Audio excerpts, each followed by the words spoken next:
You ready to have some fun? I think so. All right, 3, 2, 1.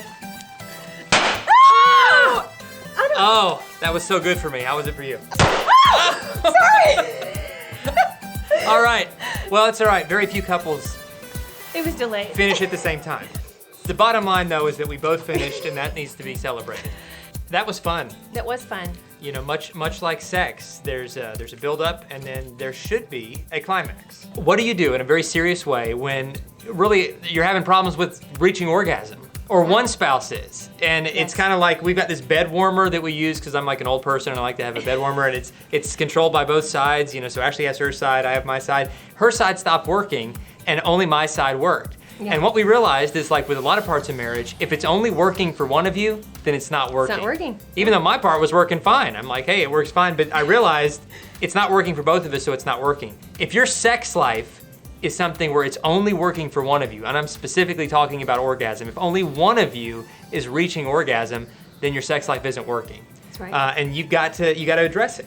That's right, and there's a lot of reasons that one spouse could not be having an orgasm. And so you need to start with just talking to your doctor about it, because it could be an underlying hormonal issue.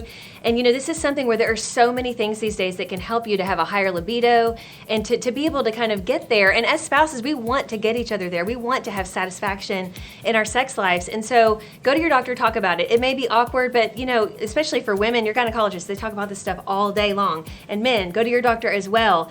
And there can be some remedies, you know, for testosterone that can kind of boost testosterone and make you have a higher libido and be, you know, more apt to have an orgasm. And maybe it's not that, like maybe it's that one spouse is having an orgasm too soon, and so the other spouse isn't able to experience an orgasm, but there are things you can do for that as well. There are things that you can do. Yes. There are desensitizing gels you can use to kind of slow down the intensity of the pleasure, to kind of give you more control. Right. Sometimes just, you know, making love with a condom on can take away some of that sensation, which will give you a little bit more control. Right. Help train yourself to wait for your wife to get there. Also spending a lot of time on foreplay, which is gonna give her a head start in getting there, instead of just rushing in, because men and women, they approach sex differently, and most women are really turned on through the foreplay process, where guys don't tend to need that as much. So men, be sensitive to your wife's needs and do whatever is gonna help enhance her pleasure. Right. And get her there, so that once you do start the act of actual intercourse, that she's already gonna have a huge head start reaching that orgasm. And make it the goal that, like, both of us, this has gotta be good for both of us. That's right, and like don't be discouraged if you don't orgasm at the same time. Like that is something that doesn't always happen, but try to make sure both of you can get I would say to it's an orgasm. rare for it to happen. It's probably very rare. Yeah, because Yes. you guys like waiting to make sure that she goes. Exactly. I'd say the goal shouldn't be simultaneous, because that's like, you know, watching for a solar eclipse for all these things to line up. A lot of it's out of your control. Yeah. But make the goal that both of us are going to get satisfied. there. That's right.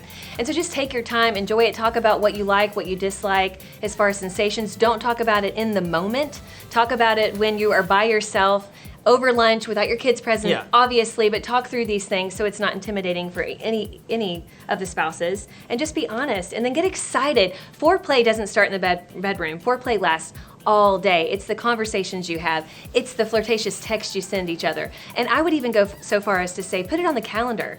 And some people think, oh, well, that's not being spontaneous. Well, when you have kids and busy jobs, it's hard to be spontaneous. Spontaneous is overrated. But if you put it on the calendar, I want to be able to say, it's Tuesday night. That's right. That's you know what's You're happening. ready to go. I'm ready. I'm ready. So make it a priority. Like, we've got a lot of resources and videos and podcast episodes on the Naked Marriage Podcast and in the Naked Marriage book to really just help you have these conversations, because the more you talk about it, the better it's going to be. Like most things in your marriage, the more you communicate about it, the better it's going to be. So keep looking for solutions. You know, take shame out of the picture. Stop feeling embarrassed or shame if one or both of you isn't experiencing sex the way that you think that you should.